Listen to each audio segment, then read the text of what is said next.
एक सवाल आया है कि क्या फ़ायदा होता है पद यात्रा करने से?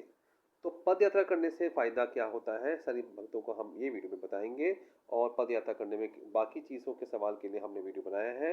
ध्यान से सुनिएगा हमारी बात। अगर आप पद यात्रा करते हैं, तो बाबा ने कहा है कि आपको 1 दिवसीय हवन का पुण्य मिलता है।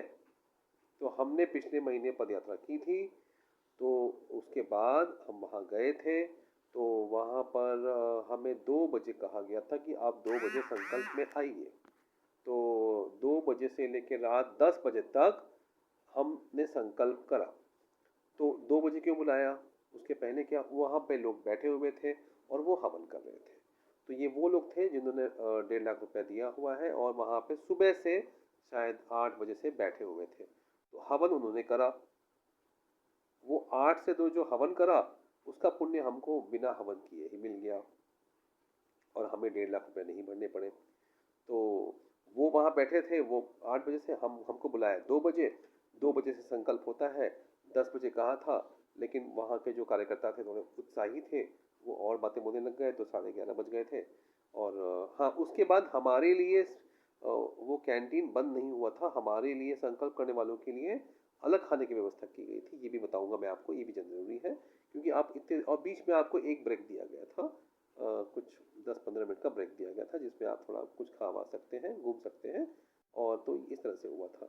तो संकल्प हमें कराए गए थे, संकल्प में हमारी सारी चीज़ें गायब हो गई, जो पितर वितर ऐसा ऐसा महसूस हुआ कि गायब हो गए हैं। अब ध्यान से सुनिए, अगर मैं यही जवाब दूं तो ये अधूरा जवाब होगा। सुनिए, बाबा ने जो कहा है उस हिसाब से आप काशी या मथुरा जाते हैं, आपने जल लिया, जल उठाया और आपने मंदिर में दर्शन कर लिए, फिर आपने संकल्प किया। संकल्प में आपको यही कहना है कि बाबा हम यहाँ से चलने वाले हैं, ये सब संकल्प किया आपने। जैसे ही संकल्प करा और संकल्प करते ही पहला कदम आपने रखा पद यात्रा की तरफ, 350 किलोमीटर पहला कदम रखा, पहला कदम रखते ही बाबा हमको 9 हवन का और 1 आरोग्य हवन का पुण्य प्रदान कर देते हैं। अब ये मैं क्यों बता रहा हूँ? क्योंकि मेरे सामने पिछली पद यात्रा में और अभी ये 1-2 पद यात्रा, अभी दूसरी पद यात्रा आज जा रही है। एक पद यात्रा व्यवस्थापन करने का मुझे मौका मिला, बाबा ने दिया, क्योंकि काफ़ी अव्यवस्थाएं थी, तो हमने थोड़ा सा गरीबों के हिसाब से थोड़ा सा व्यवस्था की है कि अति गरीब भी थोड़ा सा उसमें को लूट मार ना हो, और उस व्यवस्था को ठीक किया, बाबा ने मौका दिया। तो वहाँ ये देखा, और मेरे पदयात्रा में भी पिछले अगस्त में कई लोग कई बार बेहोश हुए हैं, कई 1-2 लोग गंगा जी में डूबते डूबते बचे हैं, ऐसी चीज़ें हुई हैं। तो ये क्यों हो रहा है? और वो चीखना चिल्लाना, और एक जन मेरे साथ संकल्प में बैठे हुए थे, वो तो रास्ते भर में बेहोश होते होते आए थे और चीखते चिल्लाते, और जब संकल्प हुआ तो 6 घंटे 7 घंटे 8 घंटे उनके शरीर से आवाज़ें चीखें निकलती रहीं। तो ये सब गंदगी निकल रही है, आप सब जानते ही हैं, ये सब गंदगी है जो निकल रही है और ये बुरी शक्तियों का खेल है। एक अब अभी का बात बताऊं कि जैसे ही और मुझे संकल्प कराने का मौका मिला।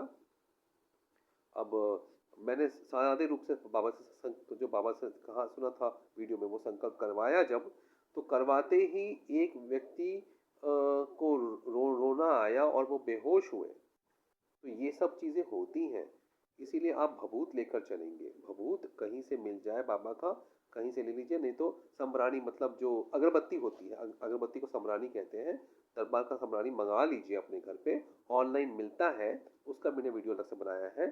और मिलता है, बिल्कुल मिलता है, और उसको मंगाइए, वो लेके चलिए, भभूत लेके चलिए, क्योंकि ऐसा कुछ हुआ तो संकल्प से ही ठीक होगा। पहले बाबा फ्री होते थे, अब बाबा बहुत बिजी हो गए हैं क्योंकि इतना दरबार फैल गया है। तो पहले बाबा ने कई बार तो पदयात्रियों को फ़ोन से ठीक किया है, अब बाबा उपलब्ध नहीं है, तो हमें संकल्प से ही ठीक करना होगा। और यही चीज़ है कि आप डॉक्टर के पास जाएंगे या इलाज करेंगे और भभूत से इलाज होगा। आरती सुनते रहिएगा, ये सब भी मैं बताना ज़रूरी समझता हूँ। सिर्फ ये सुन के चले जाना नहीं, ठीक नहीं रहेगा, पूरी जानकारी आप समझ लीजिए और आपको फ़ायदा ज़रूर होगा। हाँ, पद यात्रा करने से आपको 1.5 लाख का फ़ायदा नहीं होता है, सुन लीजिएगा। बातों को समझिए। 1.5 लाख रुपए का फायदा नहीं होता, आपको 1.5 लाख के हवन का लाभ मिलता है। ठीक है। और आप बोलेंगे अभी तो व्यवस्था चल रही है 1.5 लाख में महामृत्युंजय 50,000 रुपये वाला महामृत्युंजय होता है, सबसे महंगा वही होता है। उसके अलावा 3 अमावस्या 5-5 हज़ार के, रुद्राभिषेक 5 हज़ार। तो आप वो गिनते जाएंगे जब, तो वो माही जी का वीडियो था कि 82 हज़ार खर्चा आता है। मेरे हिसाब से जाना आने का खर्चा 85 हज़ार गिन लीजिए।